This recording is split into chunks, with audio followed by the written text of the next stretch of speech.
Assalamualaikum Kak Zai. Zai Hafiz. Waalaikumsalam Hafiz. Nikmo Zulkifli. Ahlan wa sahlan.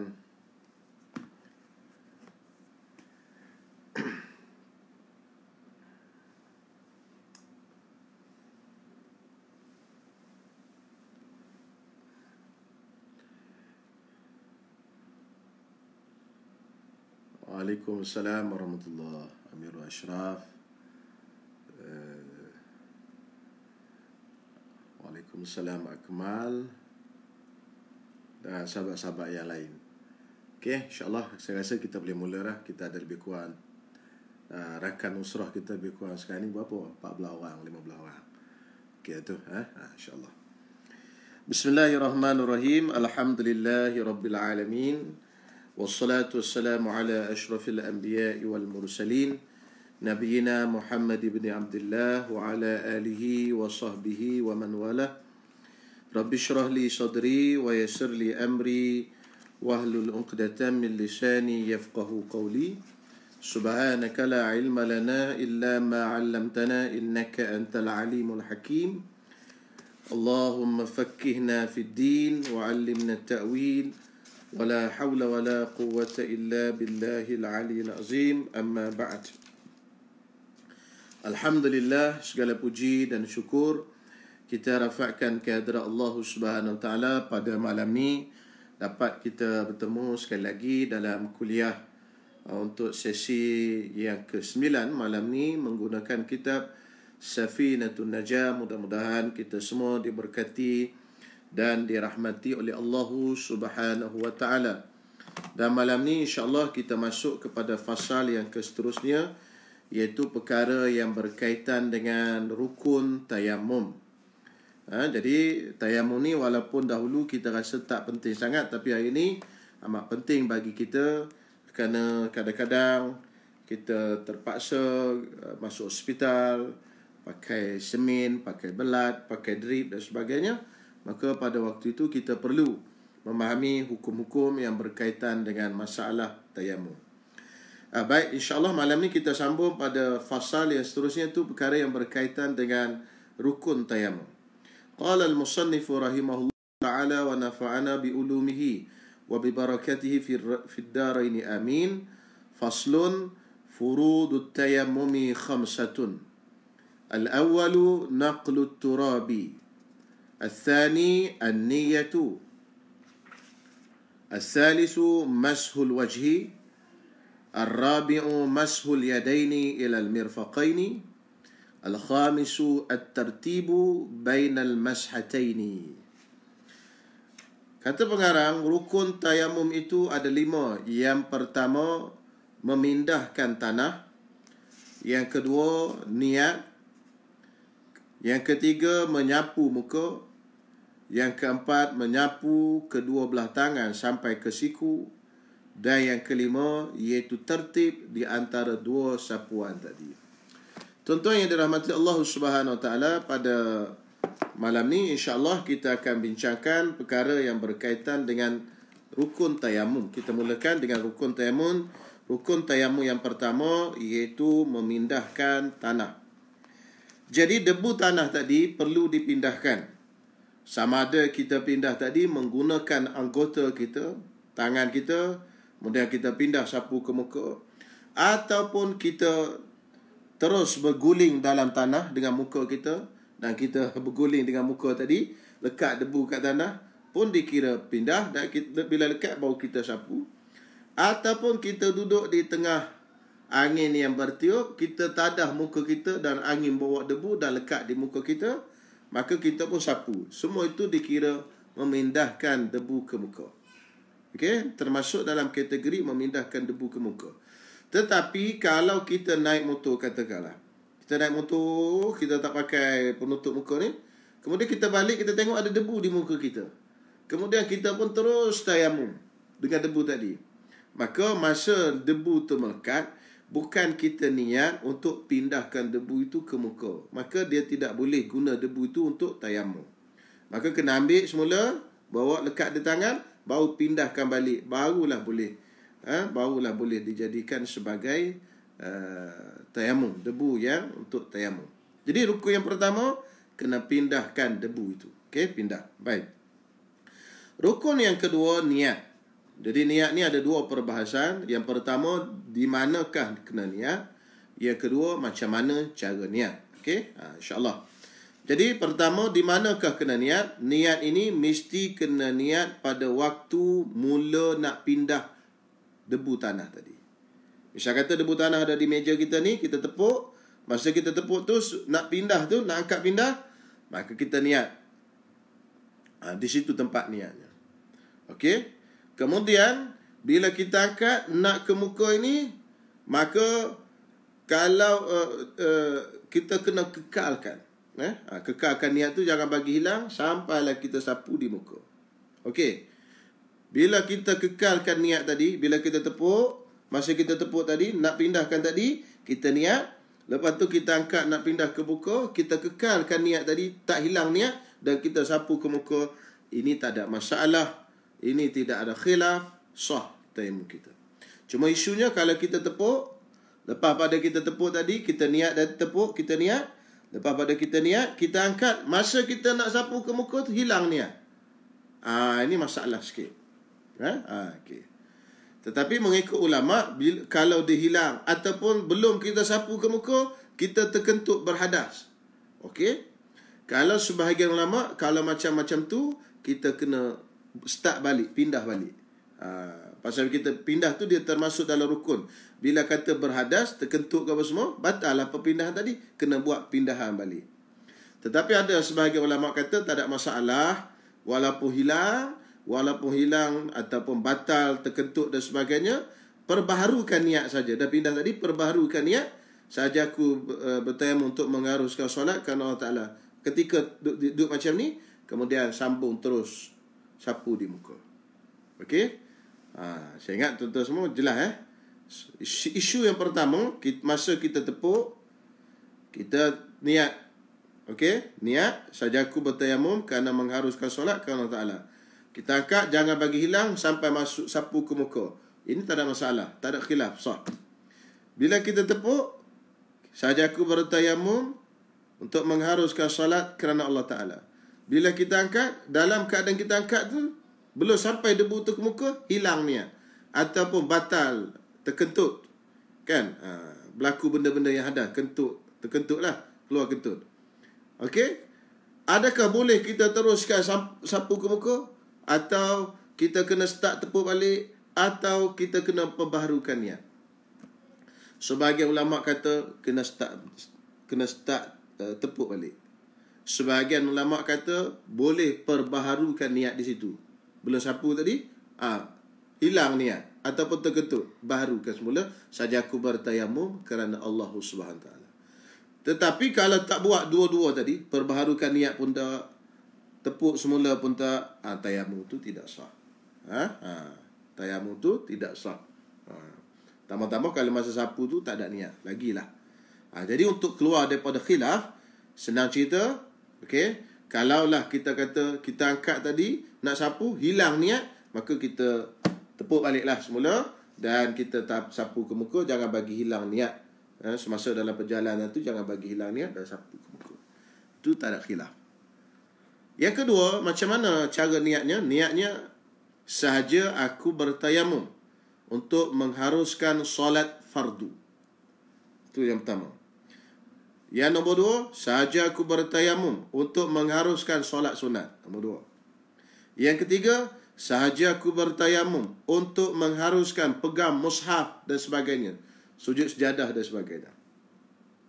Maka siapa yang niat yang nombor satu, sahaja aku bertayamum untuk mengharuskan fardu solat ataupun solat fardu, maka dengan tayamum dia tadi, dia boleh buat yang nombor dua, iaitu sembahyang sunat, dan dia boleh buat yang nombor tiga untuk pegang Quran dan sebagainya. Kalau dia niat, sahaja aku bertayamum untuk mengharuskan solat sunat, niat yang nombor dua, maka dengan tayamum dia tadi, dia tak boleh buat sembahyang fardu, dia boleh buat yang dia nombor dua dan nombor tiga saja. Kalau dia niat, sahaja aku bertayamum untuk mengharuskan pegang Quran, maka Tayamum dia tadi boleh pegang Quran saja, tetapi tak boleh nak buat untuk sembahyang sunat dan tak boleh nak buat yang nombor 1 untuk sembahyang fardu.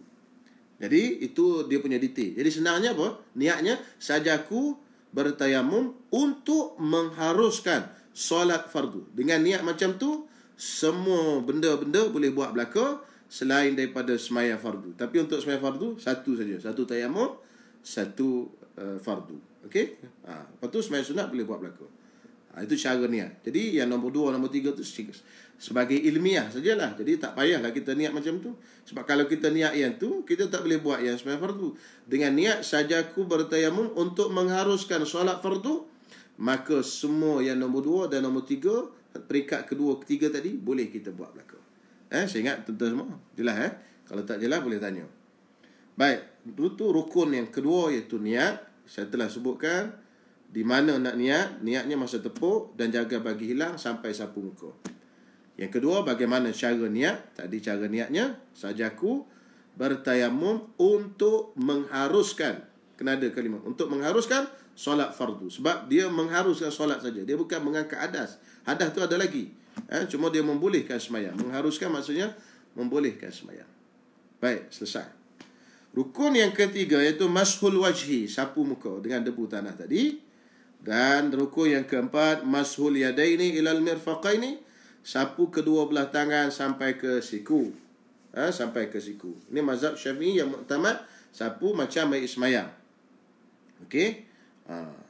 Ada mazhab Imam Ahmad dan juga satu pendapat dalam mazhab Imam Syafi'i, sapunya kedua belah lengan sampai tangan sampai ke pergelangan ni saja. Tak wajib sampai ke lengan ni. Tu. Jadi kalau tuan-tuan tengok ada orang macam tu, tak apalah. Biarlah. Maknanya dia belajar, mungkin dia ada nak ambil rukhsah dan sebagainya. Cuma saya cerita, ini pendapat muktamad dalam mazhab Syafi'i, sapunya sampai ke lengan. Baik. Yang kelima, at-tartibu bainal mashataini, iaitu tertib di antara dua sapuan tadi. Maksudnya sapu muka dulu, baru sapu tangan. Tak boleh kata tangan dulu, baru muka. Dan yang ketiga, dan yang kelima, kelima yang terakhir, tertib di antara dua sapuan tadi.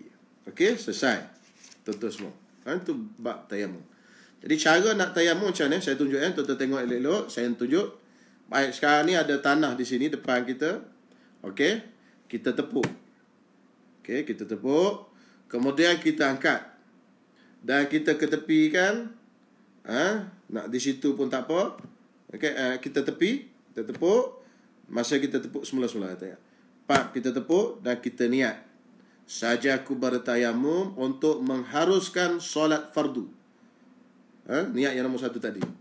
Sajaku bertayamum untuk mengharuskan solat fardu. Ustaz Sabri, sihat. Ni kopiah Ustaz Sabri punya ni. Dia Ustaz Sabri Al-Qasasi. Baik, Ustaz Sabri tegur, sihat ke? Sihat, alhamdulillah sihat. Baik, ni. Kita semula sebut, tepuk satu. Sajaku bertayamum untuk mengharuskan solat fardu kan Allah Ta'ala. Maka kita angkat dan kita nipis. Jangan bagi hilang niat tadi. Ingat dalam hati kita benda tadi. Kita nipiskan macam ni. Kita nipiskan debu. Kemudian niat tadi jangan bagi hilang. Kalau hilang, kena niat balik. Tak payah tepuk ke bawah pun tak apa. Sebab ada khilaf tu. Kalau hilang, start niat balik. Sajaku bertayamum untuk mengharuskan solat fardu kerana Allah Ta'ala. Baik. Selesai tadi, kita letakkan debu tadi di atas bahagian atas. Kan? Atas sekali. Kemudian sapu sampai ke bawah. Turun bagi rata ni. Turun sampai ke bawah. Janggut apa semua ni sapu. Itu sekali. Tidak disunatkan untuk menyapu sebanyak 3 kali. Sekali je. Selesai bahagian muka. Tepuk yang kedua. Di tempat yang sama pun tak apa. Tempat yang sama pun tak apa. Boleh. Tepuk. Sebab dia tak dimusta'mal. Pasal perlu digunakan lagi. Okay, angkat. Kita pun ambil lengan tangan. Okey, tepuk, nipiskan. Kita sapu tangan kanan dulu. Macam mana nak sapu tangan kanan? Tangan kiri ni kita letakkan di bawah tangan kanan. Okey. kita pun tolak sampai ke pergelangan tangan, kita cengkam. Ni gini biasa. Sampai ke pergelangan, kita cengkam. Bila kita cengkam, kita ke bawah sini, sampai ke siku. Sampai ke siku, kita pun pusing ke atas. Pusing ke atas, bagi atas. Nampak tak? Pusing ke atas, kita pun tolak. Tolak ke depan. Jangan kita sentuh sini, kerana ada debu ni. Debu nak guna tangan sini. Okey, sampai ke depan, maka kita lalu ke belah belakang bahagian ibu jari ni. Okey, selesai.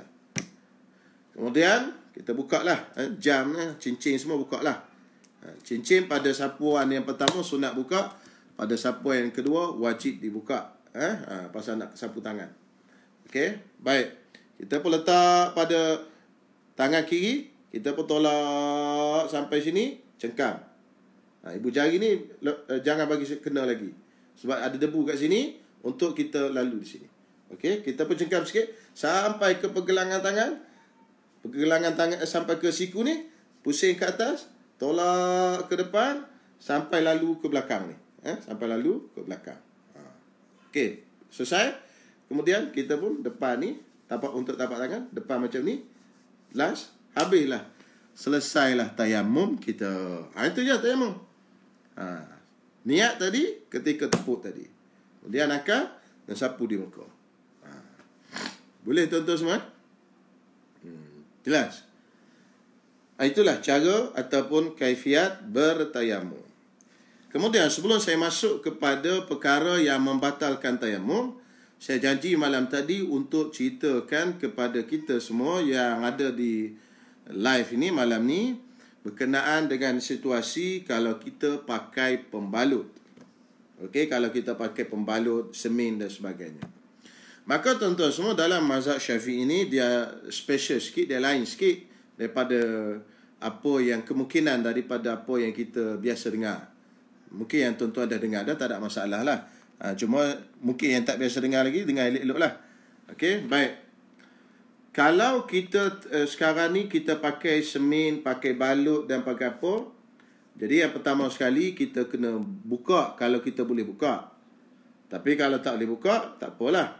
Jadi yang pertama sekali bila kita nak wuduk, nak mandi wajib, kalau boleh dibuka, kena buka. Pasal nak alihkan air. Kalau tak boleh buka, maka tak wajib lah. Mungkin doktor kata tak boleh buka dan sebagainya. Jadi kebiasaannya tak boleh buka lah semen ni. Kan? Nak buka macam mana? Jadi kita ambil contoh, kita pakai semen dan semen ni tak boleh dibuka. Maka macam mana kita nak buat? Jadi sekarang ni saya akan cerita dulu untuk mandi wajib. Mandi wajib dia senang. Sebab dia tidak ada anggota. Dia tak ada anggota. Jadi bila dia tak ada anggota, dia seluruh badan ni satu anggota je. Maka untuk mandi wajib, katalah semen ni ada di tangan kita ni, di lengan kita ni semen. Maka kita mandilah di bahagian yang lain dulu, mandi dulu. Jiru semua badan, mula-mula kena air, kita pun niatlah macam kita belajar mandi wajib dulu. Sajaku mengangkat hadas besar kerana Allah Subhanahu wa ta'ala. Maka dia pun mandi. Mandi seluruh badan, bagi rata apa semua. Bagi rata semua. Yang di atas semen ni disapukan dengan air. Sapu dengan air. Sapu dengan air. Baik. Selesai. Bila dah sapu dengan air atas ni, selesai. Okey, selesai mandi. Adakah dah selesai macam tu semua? Kita tak boleh sembahyang? Tak boleh. Sebab apa tak boleh? Pasal di bawah kulit yang di bawah semen ni tak kena air. Bila tak kena air, bahagian tak ada air, maknanya macam tak ada air di sini. Kan? Bila tak ada air, tak kena air, sepatutnya dia kena air. Maka yang tak kena air ni nak buat macam mana? Apa nak selesaikan masalah dia macam mana? Maka penyelesaiannya ialah kena tayamum. Kena tayamum. Tayamum tu di mana? Tayamum tadilah dua anggota tu tadi sama. Di muka dan kedua-dua belah tangan. Jadi tepuk, sajaku bertayamum untuk mengharuskan solat fardu kerana Allah Ta'ala. Nipiskan, tayamum. Dia tepuk sekali lagi, sapu kanan dan sapu yang kiri. Di atas balutan tadi pun sapu. Selesailah. Barulah kita terangkat, bukan terangkat, boleh sembahyang. Bukan terangkat. Barulah kita boleh sembahyang. Sebab kita dah tayamum ganti air tak apa-apa. Allah. Kalau kita tak tayamum, kita mandi sapu air kat atas saja, kita semayang, tak boleh, tak usah lagi semayang. Sebab tak ganti lagi air yang tak sampai di bawah ni. Ini untuk mandi wajib. Okey, tuan-tuan semua, mandi wajib. Baik, untuk situasi yang kedua, untuk situasi ni, situasi yang kedua iaitu mandi wajib, berwuduk. Situasi mandi wajib, jelas ada tadi tuan-tuan semua. Situasi yang kedua ni, situasi berwuduk. Dia berwuduk ni, dia susah sikit. Jadi tuan-tuan semua, kalau ada kertas, tuan-tuan boleh catat lah, tuan-tuan semua. Dia ada 5 langkah. Langkah yang pertama, tuan-tuan semua, berwuduk dulu. Kalau kita ada semir di tangan ni, okey. Langkah yang pertama, kita berwuduk dulu sampailah ke anggota yang ada balutan tadi. Jadi dalam misal yang saya buat, balutan tu ada di tangan. Okey, kita pun berwuduk dulu. Okey, berwuduk macam mana? Basuh muka lah, ambil yang rukun. Sajaku berwuduk kerana Allah Ta'ala. Okey, selesai. Kemudian lepas anggota muka, apa anggotanya? Tangan. Maka basuhlah tangan. Belah kanan yang sihat. Yang kiri, okey, ada yang tak kena semir ni, basuh dulu yang sihat. Dan sapu ke atas. Sapu ke atas semir tadi, air. Okey?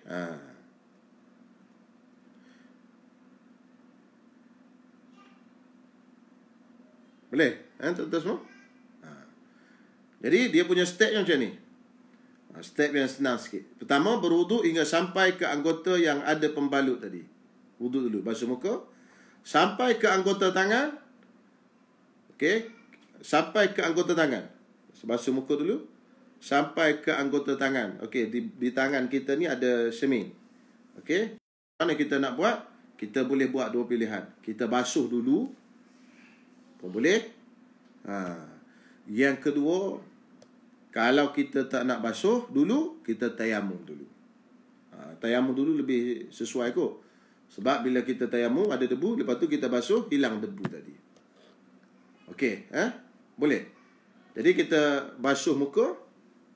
Kemudian lepas basuh muka, anggota tangan di dua-dua belah ni dia panggil satu anggota je. Maka ada semir di sini. Maka kita tayamum dulu. Sajaku bertayamum untuk mengharuskan solat fardu kerana Allah Ta'ala. Sapu. Kemudian sapu tangan. Lepas pada tu kita pun basuh anggota tangan kita. Basuh dengan air. Kemudian basuh dengan ni yang sihat. Kemudian sapu air kat atas ni. Barulah kita berpindah ke anggota yang seterusnya, iaitu sapu kepala dan basuh kaki. Boleh jelas tuan-tuan semua? Jadi kita ada 2 pilihan. Sama ada kita nak tayamum dulu di anggota tadi, ataupun kita nak basuh dulu. Boleh. Jadi step dia 5-nya, berwuduk hingga sampai ke anggota yang ada pembalut. Kemudian bila sampai ke anggota tadi, contoh tangan tadi, bila dah sampai, basuh muka dah selesai. Bila sampai ke anggota tangan, tayamum. Okey, tayamum dulu. Lepas pada tayamum, basuh anggota yang sihat. Nombor 3, basuh anggota yang sihat. Yang tak sakit ni. Yang tak sakit ni basuh semua. Kemudian yang keempat, sapu air atas balutan tadi. Basuh sapu air kat atas balutan tadi. Sapu air. Dan yang kelima, sempurnakan baki wuduk tadi. Baki maknanya lepas pada tangan tadi, sapu kepala dan juga basuh kaki. Baik, 1. Kalau kita ada 2, tuan-tuan letak dulu dalam kepala tuan-tuan semua ni, anggota wuduk ni ada 4. Ini yang kita nak bincang. Hak sunat tak ada masalah. Nak cerita hak wajib ni 4. Muka, tangan sampai siku-siku, kepala, sapu dan kaki. 4 ni. Jadi ini yang penting. Baik. Sekarang ni ada 2 anggota wuduk kita tak boleh kena air. Apa 2? Muka berbalut ni, ada balut ni, sebahagian pada muka ada balut, dan tangan resmi. Macam mana nak buat? Sama situasinya. Berwuduk dulu. Boleh juga. Saya cerita yang wuduk dulu lah, senang pasal kata yang dulu macam pening sikit. Kita wuduk dulu. Basuh yang sihat dulu ni. Sajaku berwuduk kerana Allah Ta'ala. Basuh sihat. Basuh. Sihat. Hak ni, yang bawah ni, yang bawah balutan ni tak sampai air ni, kita sapu kat atas ni air. Okey, sapu atas balutan tu air. Okey, selesai. Selesai tu, tak selesai lagi. Yang di bawah balutan tu tak kena air tu, macam mana nak buat? Itulah kita tayamum. Lap dulu muka, semua lap, tayamum. Saja aku bertayamum untuk mengharuskan solat fardu kerana Allah Ta'ala. Tepuk, sapu di muka, tepuk sekali lagi, sapu kat tangan. Okey, selesai. Anggota muka, selesai lah. Baru anggota muka. Pindah ke anggota seterusnya. Anggota seterusnya apa mana? Tangan. Macam mana tangan? Tangan, basuh yang sihat dulu.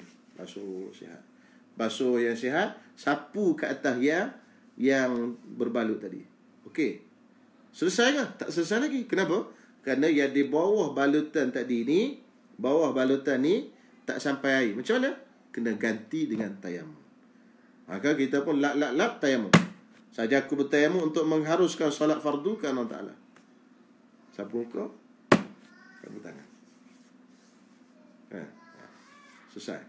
2. Kemudian baru terus ke anggota yang ketiga, sapu kepala dan basuh kaki. Okey. Contoh yang ketiga, ada 3 balutan di tempat anggota tayamum. Ada di muka, tak sampai air. Kepala semua tak boleh kena air. Dan tangan. Maka apa? Berapa kali tayamum? 3 kali tayamum. Kalau ada 4 anggota kita yang tak boleh kena air, muka ada sikit, kepala berbalut semua, tak boleh sikit pun tak boleh kena air, sebab kepala ni syarat dia kena boleh sapu sikit pun tak apa dah, semua berbalut. Tangan ada kena yang pakai simin, 3 anggota, dan kaki pun pakai simin juga, 4. Maka berapa kali kita tayamum? 4 kali tayamum. Ini dalam mazhab kita Imam Syafi'i. Jadi kadang-kadang kita tak faham ni. Kita masuk hospital, okay, ataupun kita accident dan sebagainya, kena pakai semin. Bila pakai semin, tak ambil wuduk dah, tu tayamum. Padahal ni yang boleh basuh lagi, ni boleh basuh lagi. Dia wuduk tu asal, tayamum tu pengganti. Jadi nak ganti tu biar tak boleh guna air, tak boleh pakai air. Yang boleh pakai air, pakailah air. Jadi masalahnya yang boleh kena air pun kita tak guna, terus pergi tayamum. Masya-Allah. Ini satu benda yang salah, salah. Jadi kebanyakan daripada kita tak berapa memahami masalah ini, akhirnya dia buat tayamum terus. Sedangkan banyak lagi anggota dia yang boleh dia basuh. Okey, jadi tayamumnya kalau tempat tak boleh sampai itu satu kali tayamum. Bila nak tayamum? Bila kita sedang membasuh anggota tadi. Okey, kalau ada 2 kali tayamum. Kalau ada 3 kali tayamum. Kalau ada 4 kali tayamum. Okey. Baik, seterusnya jelas kan tuan-tuan semua untuk masalah jabirah balutan tadi. Okey. Kemudian kita masuk kepada seterusnya. InsyaAllah soalan saya akan jawab di hujung nanti.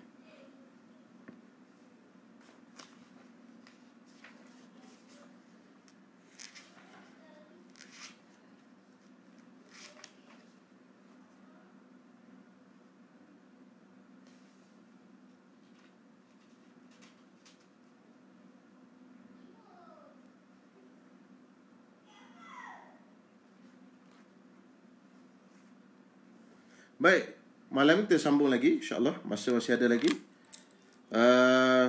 Mubtilatut tayammum salasatun. Perkara-perkara yang membatalkan tayamum ada 3.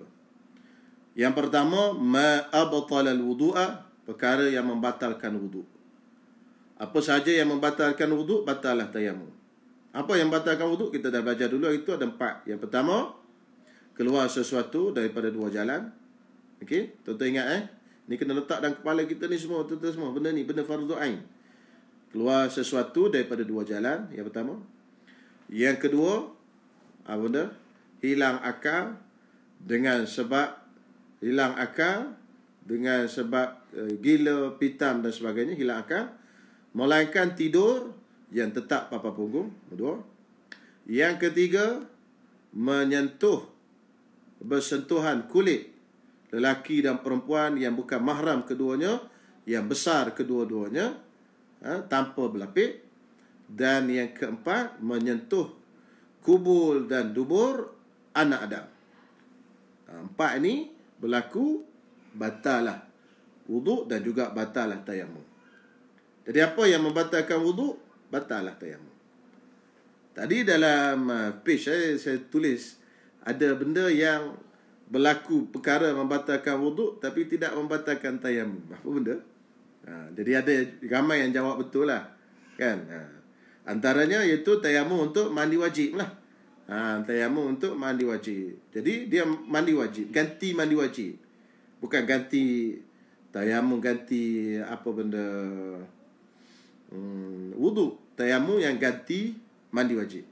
Jadi yang kes ni yang membatalkan wuduk ni batal lah tayamum. Ini untuk tayamum yang ganti daripada wuduk. Tapi kalau tayamum ganti daripada mandi wajib, dia tak batal dengan hal ni. Jadi masalah tu kena tengok. Yang pertama ni ialah ini kalau tayamum untuk untuk mengangkat, untuk ganti daripada wuduk. Tu macam tu ya.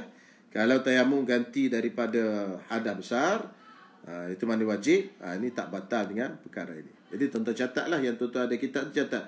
Yang ni untuk tayamum ganti daripada wuduk. Baik tuan-tuan semua, yang seterusnya yang kedua, yang membatalkan wuduk yang kedua, ar-riddatu, riddah. Riddah maksudnya keluar daripada agama Islam. Okey, wal iyazabillah. Kalau dalam ambil air semayang, kalau seseorang tu keluar daripada agama Islam, contoh, waliyazabillah, dia ambil air semayang pukul 10. Pukul 11, dia murtad, keluar daripada agama Islam. Pukul 12, dia bertaubat balik, masuk ke dalam agama Islam, dia mengucap balik. Maka dalam sepanjang daripada dia ambil air semayang pukul 10, sampai ke pukul 12 ni, tak ada berlaku benda yang membatalkan wuduk yang 4 yang saya sebut tadi. Tak ada benda berlaku. Tak ada keluar suatu daripada dua jalan. Tak ada bersentuhan dan sebagainya. Maka wuduknya tidak batal. Kerana berwuduk itu taharah qawiyah. Bersuci yang kuat. Dia punya kedudukannya kuat. Tetapi untuk kes tayamum, kalau seorang tu bertayamum, kemudian lepas pada tayamum dia murtad, waliyadzubillah. Bila dia murtad, batal tayamum dia. Kemudian bila dia masuk Islam, dia nak semayang, dia kena ambil tayamum yang lain. Kena tayamum balik. Kenapa? Kerana tayamumnya tadi batal dengan murtad, berbeza dengan wuduk. Waliyazabillah. Okey. Yang ketiga yang membatalkan tayamum, yang ketiga ialah tawahumul ma'i in tayammama li faqdihi. Okey. Tawahum maksudnya menyangka al-ma'i ada air. Menyangka ada air. Boleh menyangka ada air. In tayammama li faqdihi, kalau dia bertayamum kerana tidak ada air. Seorang yang bertayamum kerana tidak ada air, tiba-tiba dia sangka zon. Termasuklah tawahum ni, termasuklah zon, termasuklah syak. Contohnya dia tengok macam ada awan, kan? Macam ada awan. Jadi awan ni biasanya gelap ni, kan, macam ada air ni kata dia, kan? Ataupun dia tengok fata morgana ke apa, dia bukan yakin, dia cuma waham. Waham ni maknanya sangka, zon, macam ada air ni. Maka batallah tayamumnya sekiranya dia belum semayang lagi. Kalau dia dah semayang, Allahu Akbar, dalam semayang dia tengok macam aling-aling, ada macam-macam air dan sebagainya, tak yakin pun ada air, cuma zon macam ada air, itu tidak batal. Yang batal dalam kes yang ketiga ni ada air ni, tawahum, waham ada air ni, sekiranya apa benda, kalau dia belum masuk pada semayang. Kalau dah masuk semayang, itu tidak batal. Boleh teruskan semayang. Jadi kalau dia rasa macam ada air, maka dia kena pergi carilah. Batal tu tayamum tadi. Dia kena pergi cari. Bila pergi tengok, bukan air, kan? Ini fata morgana saja. Okey, maka dia kena ambil tayamum semula. Itu waham dia panggil. Apatah lagi kalau dia yakin ada air, itu lagilah batal. Cuma masalah yakin ni saya akan ceritakan di sini. Okey? Jadi itu pun dengan syarat, kalau dia yakin tadi, Itu pun dengan syarat dia tengok ada air kat depan. Ataupun dia tengok ada kafilah. Ni orang yang lalu, dan dia lalu, orang tu sebut ada air. Kan? Tapi ulama ni dia bahas panjang tu semua. Kalimah yang dia sebut pun dia kira. Kalau orang tu kata ayat dia guna tu ada penghalang dulu, baru sebut air. Siapa-siapa yang dalam rombongan ini ada air. Kan? Dalam rombongan dia ada air. Mana air tu untuk orang dalam rombongan dia je. Macam tu tak batal tayamum dia. Tetapi kalau dia kata ada air, untuk siapa-siapa dalam rombongan ini, dia sebut air dulu. Bila dia dengar ada air tadi, batal dah tayamum dia. Gitu. Dia punya ayat tu ulama bincang sampai macam tu. Sebab apa? Sebab ayat tadi, yang pertama tadi dia sebut halangan dulu. Dia sebut apa? Siapa-siapa yang dalam rombongan ni. Mana air tu untuk orang dalam rombongan. Ada air. Ada air kemudian. Maknanya ada halangan dulu. Tapi kalau orang tu sebut air ni, jadi mana ada air, baru dia sebut untuk siapa-siapa dalam rombongan ni. Aduh, bukan untuk kami, kata dia. Jadi tapi tayamum dia dah batal. Itu dia panggil tawahum. Jadi itulah secara asasnya, kalau sangka ada air, maka batal lah tayamum tadi dengan syarat dia di luar sembahyang. Kalau dalam sembahyang dah tidak batal. Okey. Kemudian panjang lagi lah perbahasan tentang kalau kita yakin ada air, macam mana di tempat kawasan tu yang biasa ada air, adakah batal wuduk tayamumnya. Di tempat kawasan tu, kawasan yang biasa tak ada air, adakah batal tayamum. Itu perbahasan panjang. InsyaAllah tuan-tuan semua kita akan buka kitab lain lah tu. Jadi untuk mata Safinatun Najah ini, saya ingat kita dapat gambaran asas dia. Gambaran asas tentang perkara-perkara itu. Jadi nak detail-detail panjang ni, kena buka kitab lain pula. Sebab cara saya mengajar ni macam tu. Saya baca kitab, tak lanjutkan sangat melerit-lerit perbahasan. Sebab kitab ni sesuai untuk orang yang sesuai dengan kitab ni lah. Manakala dia orang yang dah tinggi, dia tak baca kitab ni, dia baca kitab besar. Jadi kalau kita kitab kecil ni kita lerit-leritkan, jadi orang yang baru nak dapatkan asas ni takut dia pula pening. InsyaAllah. Jadi kitab ni kita asas. Okey, selesai. Kita ada masa lagi, sikit lagi. Kita sambung seterusnya, iaitu dalam fasal yang seterusnya kita akan bincang ni, iaitu dia panggil istihalah. Apa makna istihalah? Istihalah ni dalam fiqh dia lain, dalam akidah dia lain. Istihalah ni kalau mudahnya transformasi. Dalam fiqh mazhab Syafi'i hanya ada 3 jenis. Sebenarnya 2 je, tapi dalam mata Safinatun Najah ni dia sebut 3. Baik, ada 3 jenis najis. Ain najis tadi boleh bertukar menjadi suci. 3 ni saja. Tuan-tuan jangan pening. Baju Ustaz boleh bersih jadi boleh baju kena najis boleh bersih. Yang baju kena najis tu orang tak panggil najis. Itu mutanajis. Sesuatu yang kena najis. Dia beza sesuatu yang kena najis dengan najis. Najis tu, tahi tu tadi najis. Lepas tu tahi tu kena baju. Baju ni dipanggil mutanajis. Sesuatu yang kena najis. Baju ni boleh dibersihkan. Tahi tu tadi boleh bersih ke? Tak boleh. Itu maksudnya. Tetapi ada najis yang macam tahi tadi. Dalam mazhab kita Imam Syafi'i, ada 3 najis yang disebut dalam Safinatun Najah ni yang boleh jadi bersih. Dia boleh bertukar. Okey, ini kita nak belajar ni. Baik, kata pengarang alladhi faslun alladhi yathuru minan najasati thalathatun. Yang boleh bersih daripada najis itu ialah 3 perkara. 3 perkara yang boleh dibersihkan jadi suci. Maksudnya begitulah, boleh transform. Dia berubah jadi suci. Najis berubah jadi suci. Yang pertama, al-khamru idza takhallalat binafsiha. Yang pertama, arak apabila dia menjadi cuka dengan sendirinya.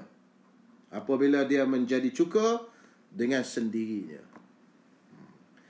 arak ni tuan-tuan semua, apa sahaja yang memabukkan, kullu muskirin, ma'iin, setiap yang mabuk yang cair, yang cecair yang memabukkan, itu dipanggil arak. Sama ada dia dibuat daripada nira kelapa, dia buat daripada madu, dia buat daripada nira nipah, tak kisahlah, semua yang cair yang memabukkan itu dipanggil arak. Dan hukum arak ni adalah najis. Baik, kita ambil satu contoh, nira kelapa tuan-tuan semua. Nira kelapa diambil daripada pokok kelapa, dibawa turun. Nira ini halal diminum, pasal dia air nira, minum boleh. Tetapi nira ini bila dibiarkan 2, 3, 4 hari, dia akan menggelegak, menggila dalam bahasa ghalayan, dia menggegak, menggila, maka dia naik-naik berbuih dan sebagainya, dia akan jadi arak pada waktu itu. Sebab tu dia panggil tuak masam. Orang Melayu panggil tuak masam. Tuak masam ni hukumnya arak. Maka kalau minum masa tu, memang masam tu lah, kan? Dan memang jadi mabuk kita pada waktu dan haram diminum. Okey, asalnya halal, kemudian dia bertukar menjadi haram. Kemudian tidak berapa lama lepas dia menggelegak tadi, dia akan turun, dia akan jadi tenang, turun, dia akan jadi cuka. Bila dia jadi cuka ni tadi, takhallalat, jadi cuka. Khal ni, cuka ni, cuka apa ni? Cuka nipah ke, cuka kurma ke, apa benda? Yang ini halal. Jadi prosesnya dia menjadi dengan sendiri. Najis, air arak tadi, najis, kemudian dia bertukar menjadi suci. Inilah salah satu daripada najis yang menjadi suci. Jadi ulama kita buat perumpamaan dengan nira ni tuan-tuan semua. Apa benda ulama kita sebut? Orang-orang yang menuntut ilmu ini, dia macam air nira ni lah. Mula-mula dia duduk diam. Nira tu elok, dia turun manis elok je, perangai dia pun elok dan sebagainya, kan? Kemudian bila dia alim sikit, dia ada ilmu sikit, dia menggila. Baru dapat sayap, baru dapat paruh. Nak patuk je orang kerjanya. Orang tu tak betul, orang tak betul, orang tak betul, tak betul semua. Itu tengah dia dah menggila tu arak tu. Bila dia dah lama sikit, dia pun turun balik tenang. Tenang menjadi apa? Menjadi cuka. Okey. Jadi orang alim macam tu. Bila dia dah belajar lagi lama, lagi alim, dia pun tenang. Kallal lisan. Lidahnya kelu, tak terkata apa dah. Pasal apa? Pasal ilmunya banyak sangat. Dia tengok orang macam ni, dia kata ini ada khilaf ulama. Ada mazhab kata macam ni, boleh sah. Ini ada mazhab juga. Mazhab pula bukan setakat pak saja, kan? Jadi relax, tak berbunyi apa. Hak jenis nak patu orang je semua ni, hak jenis tengah menggila apa semua ni, ini dia macam proses nombor 2. Dia tu baru tengah jadi arak tu. Okey, insya-Allah. Baik, apa tu? Kita anak kunci syurga buka jugalah. Anak kunci Kaabah dah ada tunggu kat kosan ni. Anak kunci Kaabah, Syekh Effendi mengajar. Okey, baik, itu selingan. Baik. Tetapi syaratnya tuan-tuan semua, air nira, apa benda tadi, air arak tadi, dia berubah menjadi cuka dengan sendiri. Takhallalat binafsiha, jadi sendiri. Tak boleh kita masukkan benda, kita masuk bawang ke, masuk apa. Ulama kata walaupun sebiji lenga, bijan pun kalau masuk pun tak boleh. Kenapa tak boleh? Sebab gini, masa kita bawa masuk, masa dia masih jadi nira tadi, kita bawa masuk, biji lenga tadi, okey, tak ada masalah, bercampur dengan nira, dia suci. Okey. Kemudian bila dia jadi arak, biji lenga tadi kenalah benda yang mutanajis. Arak tu mutanajis. Biji lenga tadi jadi mutanajis. Bila dia berubah menjadi cuka, maka yang mutanajis tadi duduk dalam cecair, duduk dalam makanan. Benda najis duduk dalam cecair.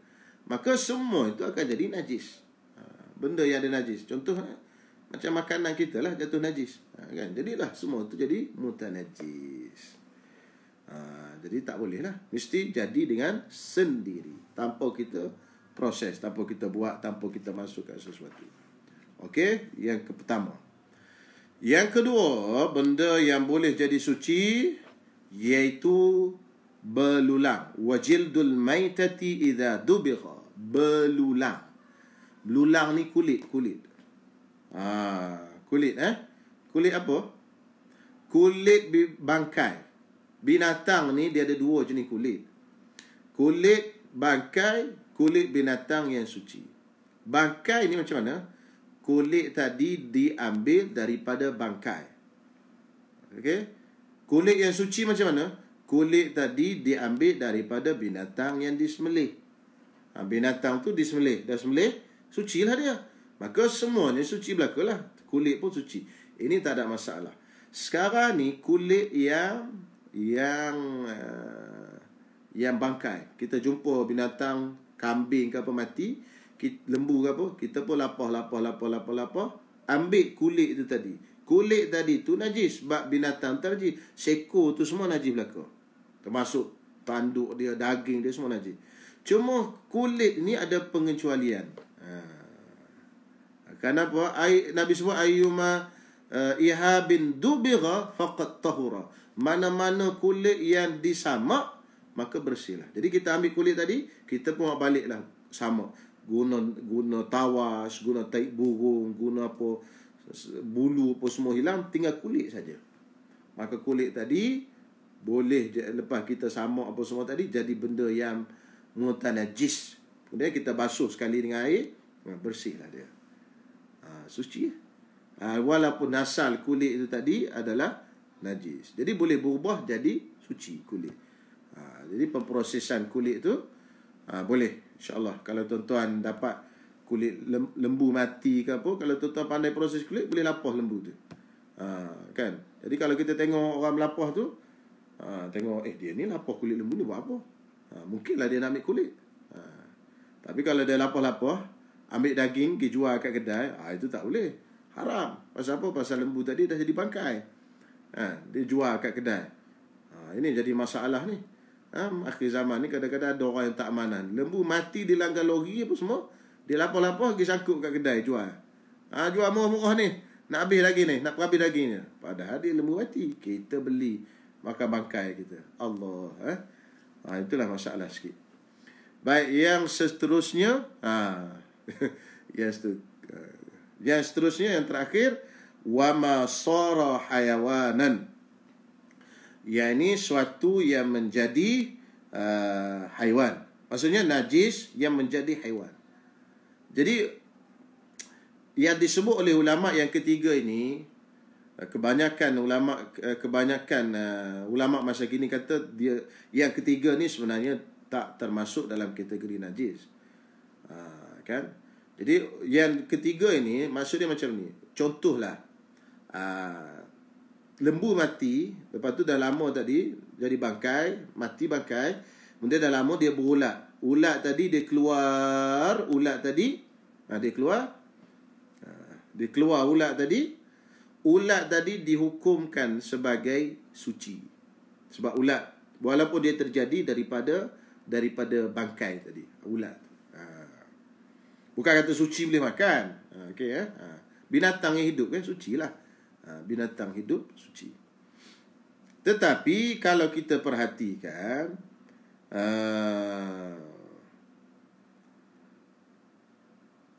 ulat tadi dia bukan berasal daripada daging bangkai tu, kan? Biasanya ulat tadi dia berasal daripada lalat yang datang berak kat situ. Orang Kelantan panggil pen lalat. Pen lalat, Cikgu Razi dia pen kat lalat tu, kemudian dia akan jadi berulat. Jadi maknanya lalat tu bukan daripada daging tu. Kerana itu dalam Nailur Rajak dia sebut macam ni. Dia kata wa nazara ba'duhum fi hadha as-salith. Setengah ulama tengok pada yang ketiga ini, najis yang ketiga ni, dia kata apa? Dia kata bihtimali kaunil hayawani makhluqan fiha. Hayawan ataupun ulat tadi terjadi daripada najis tu dalam di bangkai tadi. La minha, bukan terjadi daripada bangkai tadi. Fala yahsun at-tamthilu bih, maka tak sesuai buat misal dengan benda ni, kerana yang jadi ulat tadi bukan yang asal daripada daging tadi. Biasanya daripada lalat yang datang dan berak di situ, barulah dia jadi ulat. Bukan daripada daging tadi. Jadi yang ketiga ni tidak sesuai kata ulama. Jadi oleh itu sebahagian ulama sebut benda yang suci, benda yang najis jadi suci hanya dua saja. Iaitu apa tadi? Yang pertama, arak tukar menjadi cuka dengan sendirinya. Dan yang kedua, kulit bangkai apabila disamak. Samak tu maksudnya, kalimah samak tu beza dengan samak basuh najis anjing tu. Itu lain. Jadi tiga benda ni menjadi suci, insya-Allah. Okey, saya ingat setakat ini dulu. Kemudian saya baca sikitlah fasal ni kerana kita pun banyak lagi ni. Kemudian fasal yang seterusnya, an-najasatu thalathun mughallazatun wa mukhaffafatun wa mutawassitatun. Najis ni ada tiga. Najis dalam mazhab kita Imam Syafi'i ada tiga. Pertama, mughallazah, berat. Kenapa dipanggil najis berat? Dari sudut payah menyucikan dia. Wa mukhaffafatun, dan ringan. Kenapa dipanggil ringan? Dari sudut menyucikan dia paling mudah. Wa mutawassitatun, dan mutawassitah iaitu kena pertengahan di antara berat dan ringan. Kenapa dipanggil pertengahan? Kerana dia tidak susah dan juga tidak terlalu senang, sederhana. Jadi najis berat, ringan, sederhana itu dilihat kepada cara menyucikan. Kerana najis berat tu suci dia 7 kali. Salah satunya ialah dengan air tanah. Najis ringan, renjis air saja. Najis sederhana, kena bersihkan dengan air dan mengalir air tadi. Jadi maknanya, itulah najis. 3. Baik. Kemudian dia kata, wal al-mughallazatu najasatul kalbi wal khinziri wa far'i ahadihima. Dan mughallazah ialah najis anjing dan khinzir dan juga anak keturunan keduanya. InsyaAllah yang tu kita sebut pada malam besok lah. Panjang pendetailan dia. Dan saya insyaAllah malam esok saya akan sebut sikit contoh-contoh najis dan sebagainya untuk kita ambil perhatian lah. Beberapa jenis najis. Dan juga insyaAllah kalau ada masa saya akan sebut juga najis-najis yang dimaafkan. Najis ni ada yang dimaafkan. Dia najis tapi dimaafkan. Okey, insyaAllah malam besok, insyaAllah. Malam ni setakat dulu. Cuma kalau ada soalan lah, saya tengok soalan sekejap.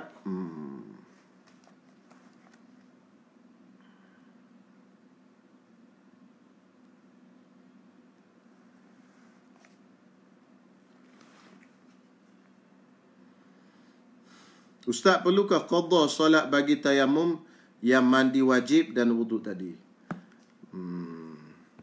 Dalam mazhab Syafi'i memang kebanyakan masalahnya kena qada. Kebanyakan daripada tayamum kita ni kena qada. Antaranya kalau kita tayamum tadi, balutan tadi di mana? Balutan tadi di anggota tayamum, di muka dan tangan. Ini kena qada. Kerana ulama kata linaqsil badali wal mubdal. Kerana cacatnya badal, ganti, wal mubdal, yang digantikan. Wuduk pun cacat, kan? Tayamum pun cacat. Pasal apa? Pasal kulit tak kena ni. Patut kena debu di kulit ni, tak kena juga. Tayamum pun cacat, wuduk pun cacat. Dua-dua cacat sebenarnya. Okey, jadi kalau balutan tadi pada anggota tayamum, muka dan tangan, maka dia kena qada. Ataupun balutan tu di anggota lain, tetapi masa dibalut tadi dalam keadaan tak berwuduk, kena ganti juga. Susah sikit dalam mazhab Syafi'i. Jadi kena ganti juga. Contohnya misi nak pakaikan semin tu, kita dalam keadaan berhadas, tak ada wuduk. Jadi kita kena minta dulu kebenaran. Nurse sekejap, saya nak ambil wuduk dulu. Ambil wuduk dulu, baru pakai. Okey. Itu baru tak kena ganti. Itu pun ada syarat dia lagi. Syarat lain pula. Okey, 2 kena ganti kan. Kalau pakai apa benda tadi, dipakai tadi dalam keadaan tidak berwuduk. Baik, kalau dipakai dalam keadaan berwuduk, tetapi yang dipakai tadi, semin tadi tu, dia lebih daripada kadar yang sepatutnya. Contohnya, katalah luka. Luka kat sini je. Misi balut sampai habis tangan. Patutnya takat ni je. Maknanya yang tak bersangkut paut, yang sihatnya pun kena balut juga. Lebih daripada ala qadri istimsak. Ini pun kena qada juga semayang. Jadi 3 masalah, 3 situasi kena qada. Okey, agak berat sikit lah. Tetapi ada sebahagian guru kita yang bagi tahu, dia kata kita jangan cerita lagi lah qada-qada ni. Cerita semayang dulu. Kan, tayamum dulu. Sebab apa? Dengan qada, kena qada kata dia. Letih kata dia, duduk sebulan 2 bulan kat hospital. Dan ada qaul, ada syekh-syekh daripada negara Arab, daripada Yaman dan sebagainya, mereka mengatakan supaya kita ambil dengan qaul pendapat Imam Muzani. Imam Muzani kata apa? Semayang yang telah disembahyangkan dengan tayamum tadi sah semua dah. Dah tak perlu qada dah. Ini lebih ringan lah pendapat Imam Muzani. Saya rasa sesuai dengan zaman ni. Dan ini juga yang disebut oleh Imam Nawawi. Pendapat Imam Nawawi disebut oleh Imam Nawawi dalam Majmu'. Tiap-tiap semayang yang telah sah tadi tidak perlu diqada lagi. Pasal dia dah sah dah. Jadi saya rasa mungkin sesuai jugalah. Kalau 3 bulan pakai semin, nak qada balik semayang 3 bulan tu, penat kepala, penat jugalah. Kan? Tetapi kalau asal mazhab Syafi'inya, macam yang saya sebut tadi lah, 3 situasi tadi kena qada. Jadi untuk ilmiah macam itulah. Tapi untuk amalan, saya rasa pandangan Imam Nawawi yang disebut oleh Imam Nawawi dalam Majmu', dan juga itu adalah pandangan anak murid Imam Syafi'i, nama dia Imam Muzani. Itu rasa sesuai lah. Sebab kadang-kadang manusia akhir zaman ni dia cepat merajuk. Kita kata, ya semayanglah macam ni, tapi pasal misi balut panjang sangat ni, lepas pada kau semayang nanti, kena qada balik. Kena qada? Kata kau semayang buat apa, kata dia? Baik tak payah semayang. Tentu juga kena semayang juga, kata dia. Tapi orang macam ni kan, dia tak fikir mati dia tengah jalan ke. Takut tak sempat buka semin, mati dia. Okey, jadi kita tak payah cerita lah pasal qada tu dulu. Kan. Ataupun kita bagi keringanan ikut mazhab Muzani. Tengok orang lah, tengok orang. Kalau orang tu jenis rajin dan sebagainya, kita boleh cerita yang muktamad mazhab Syafi'i tadi. Okey.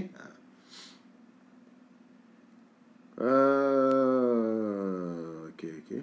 Apa lagi? Tentang jabirah, boleh terangkan sekali ke? Kalau yang berserban pula bagaimana? Berserban ni dia bukan jabirah. Jabirah ni pembalut yang tak boleh dibuka. Berserban ni kita pakai serban, pakai songkok dan sebagainya. Cuma boleh disapu atas serban hanya untuk mendapat fadilat menyapu seluruh kepala. Sapu atas telekung dan sebagainya. Contohlah, kita sekarang ni pakai serban. Serban kita ni mengambil masa 2 jam setengah untuk lilit. Terus pilih kan, payah serban kita ni. Jadi kalau kita nak ambil wudu, kita nak buka, kita angkat, terlucut, terbuka serban kita. Nak lilit pula 2 jam setengah pula. Masya Allah. Kan? Jadi dalam Islam ada satu dia panggil takmilul mashi, sempurnakan sapuan tadi di atas serban. Macam mana? Masa kita ambil wudu, basuh muka, basuh tangan sampai ke siku. Lepas tu bila nak sapu kepala, ambil air tu sikit, masuk dalam ni. Kena satu jari. Masuk satu. Okey, itu dah sah lah wudu. Cuma nak dapat pahala menyapu, sunat menyapu semua kepala tadi, tapi kita tak nak buka serban. Jadi kita sapu di atas serban. Sama dengan perempuan yang pakai telekung, kan, pakai khimar. Jadi dia sapu juluk sikit, lepas tu lebih lagi sapu ke atas kepala. Dia lain masalah sapu serban dengan masalah jabirah. Tak sama. Jadi sapu serban tu untuk takmil, untuk sempurnakan sapuan tu saja. Okey.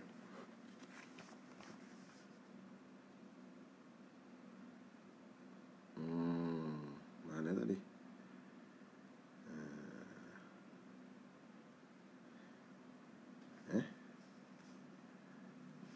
hilang dah. Bagaimana pula kopi luwak hukumnya? Kopi luwak ni dia masuk dalam bab orang kata dalam pembincangan najis. Adakah tahi binatang tu najis atau mutanajis? Jadi ulama kata kalau yang diberak oleh binatang tadi, dia keluarnya biji tadi keras lagi. Keras tu macam mana nak tahu keras tadi? Tanya orang yang berpengalaman, ini biji ni kalau tanam tumbuh balik ke? Ya, tumbuh balik. Pasal dia masih keras lagi. Kalau dah lembit, tanam tak tumbuh dah. Kan dia dah hancur dah. Masih keras lagi, tanam tumbuh balik pokok tadi. Kan? Maka biji itu tadi dipanggil mutanajis. Jadi kopi luwak tadi mengikut orang-orang yang telah pergi tengok, dia berak dan dia keluar biji kopi yang dalam ni dia keras lagi, keras. Kalau kita tanam tu boleh hidup lagi lah biji tu. Jadi yang kat luar tu, yang lemik-lemik tu je hancur. Diambil, dibasuh, kan? Dibasuh, basuh. Kemudian diproses menjadi kopi. Gitu. Jadi kalau begitulah buatnya, okey lah, tak ada masalah, sah. Halal. Cuma dia basuh ke tak lah, kita tak tahunya. Kan? Harap-harapnya dia basuh lah. Jadi kata orang dia basuh, insya-Allah lah kan. Jadi ikut pengalaman kata orang tu, dia basuh, bolehlah minum. Itu ialah kopi luwak tu. Kalau kita tahu dia tak basuh, tak boleh lah. Kan? Nak minum macam mana benda tu? Mutanajis. Okey.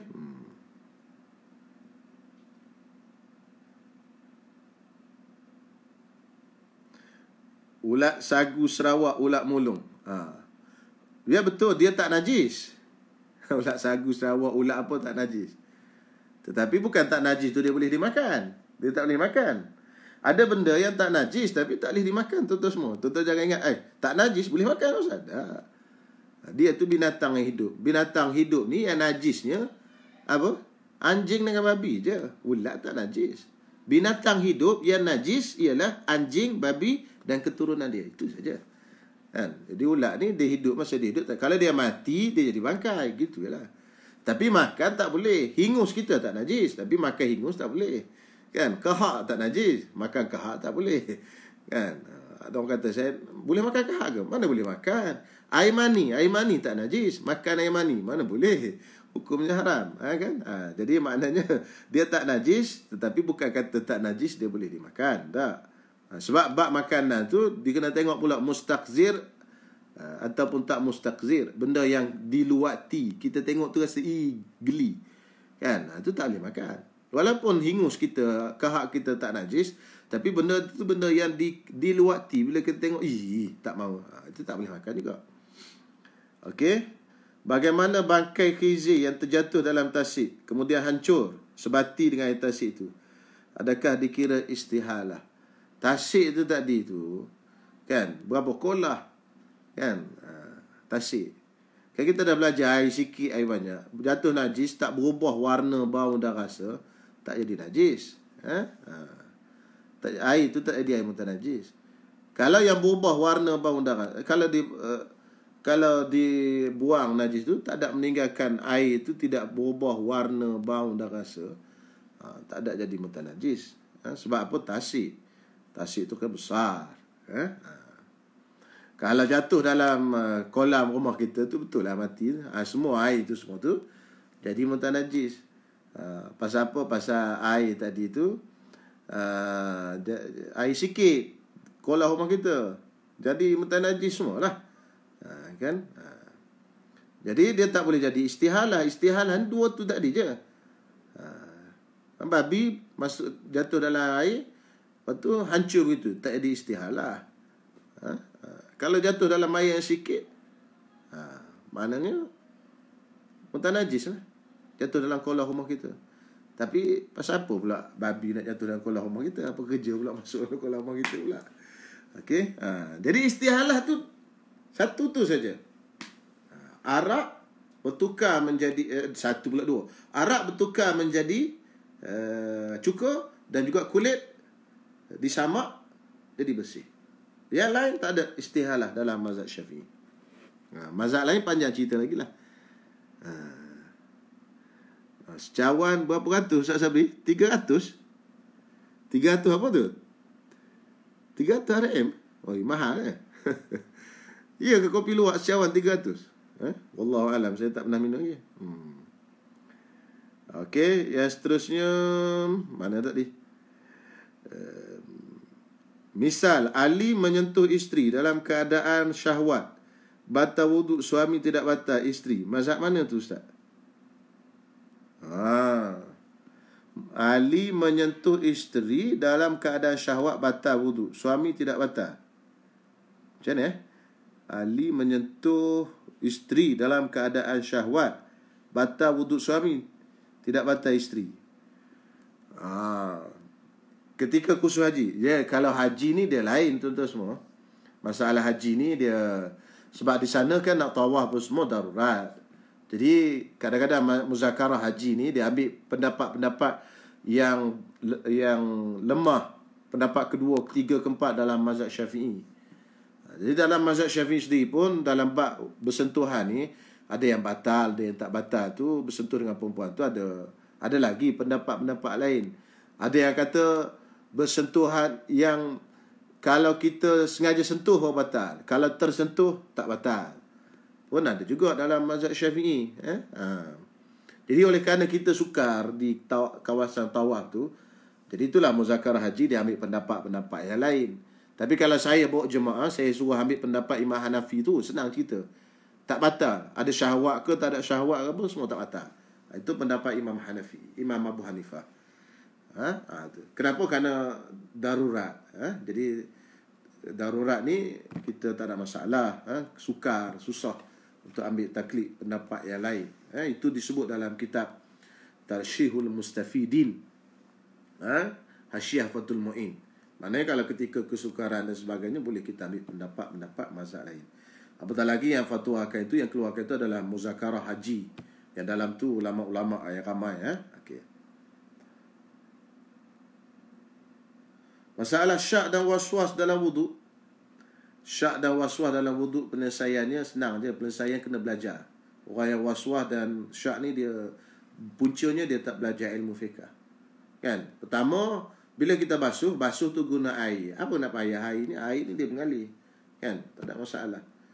Sampai nak teliti, cek, tengok depan, itu pasal kurang ilmu lah. Belajar, insya-Allah hilanglah penyakit waswas tu dengan belajar, insya-Allah. Syaitan dia suka mempermainkan kita. Alladhi yuwaswisu fi sudurin nas. Jadi belajar, insya-Allah selamatlah. Kalau tidak dipermainkan syaitan. Ada satu muslimat tu, dia mandi wajib dekat 1 jam. Dia rasa tak rata air di bawah labu susu dia. Padahal anak dia letak ada tisu. Mak, basah dah ni. Tak puas hati, mandi ke. Itu dipermainkan oleh syaitan. Jadi ubat dia, selain pada kita banyak baca doa-doa lah, surah An-Nas dan sebagainya, ubat dia kena belajar ilmu lah. Belajar fiqh bagi faham betul-betul. InsyaAllah dia dapat mengatasi masalah waswas tadi. Pukul apa dah kita ni? Lewat dah ni. Okey. Saya peminat Ustaz Luqmanul Hakim, Imam Masjid Mardiah. Ahlan wa sahlan Ustaz. Saya pun peminat Ustaz juga. Okey. Kalau najis khinzir digunakan untuk jadi baja pokok buah, bolehkah kita makan buah dari pokok tersebut? Boleh, insya-Allah. Najis khinzir ke, najis tai ayam, najis, semua najis tu sama je lah. Kita bajakan pokok tadi dengan najis tadi. Buah tu boleh makan tak? Tak ada masalah. Kan? Dia pasal bukannya dia terjadi daripada apa kata najis tu. Cuma baja dia dah masuk dalam diproses, buah tak ada masalah. Cuma itulah tak puas kita, takut buah tu gugur, kena najis. Lepas tu kita pula nak makan. Patutnya bila kena najis, kalau basah, melekat najis tu kat buah, kita kena samak 7 kali kan, basuh 7 kali. Itu ialah kalau tahu pokok tu ada menggunakan najis khinzir apa semua, eloklah kita elakkan daripada makannya. Takut ialah benda tu. Kalau setakat najis tai ayam, kalau jatuh kita balik, kita beli, kita basuh sekali pun okey dah. Tapi kalau najis khizir, kan dia jatuh situ. Jadi jalan waraknya, eloklah kita jangan makan lah. Takut buah tu jatuh dan sebagainya. Tapi dari segi baja tu, menjadikan subuh pokok tu, itu tak ada masalah. Okay, baik. Okey, insya-Allah. Haji Noh, saya pun minat tu. Okey, Haji Noh, okey. Saya ingat tak ada lah kot, Kalau ada tu mungkin tak keluar di sini lah, tadi macam nampak. Okey. Baiklah tuan-tuan semua, kita pun dah lewat. Kalau ada terlepas soalan, saya jawab malam besok lah. Dah lewat sangat dah ni, sejam lebih dah ni. Jadi janji saya ni setiap malam kita sejam je lah, cukup lah insya-Allah. Sambil-sambil isi masa kosong di PKP ni, insya-Allah. Jadi insya-Allah kita sambung malam besok pada perkara pembahagian najis. Jadi kalau saya tengok balik ada soalan terlepas ni, saya jawab besok lah, insya-Allah. Kadang-kadang dia tak naik di sini. Tak tahu pasal apa, saya pun tak tahu lagi. Tak boleh nak tanya orang, nak jumpa orang yang mahir pun tak tahu lagi, tak keluar rumah lagi. InsyaAllah. Mudah-mudahan kita dapat bertemu lagi malam besok. Pada tuan-tuan semua yang masih setia bersama kelas Safinatun Najah, insya-Allah. Bismillahirrahmanirrahim. Alhamdulillahirabbil alamin. Wassalatu wassalamu ala asyrafil anbiya'i wal mursalin wa ala alihi wa sahbihi ajma'in. Allahumma ya rabbana anfa'na bima 'allamtana, rabbana 'allimna ma yanfa'una. ربنا فقهنا فقه أهلنا وقربات لنا في ديننا. ربنا اللهم اهدنا بهداك واجعلنا ممن يسارع في رضاك ولا تولنا وليا سواك ولا تجعلنا ممن خالف أمرك وعصاك وحسبنا الله ونعم الوكيل وصلى الله على سيدنا محمد وعلى آله وصحبه وسلم والحمد لله رب العالمين. السلام عليكم ورحمة الله.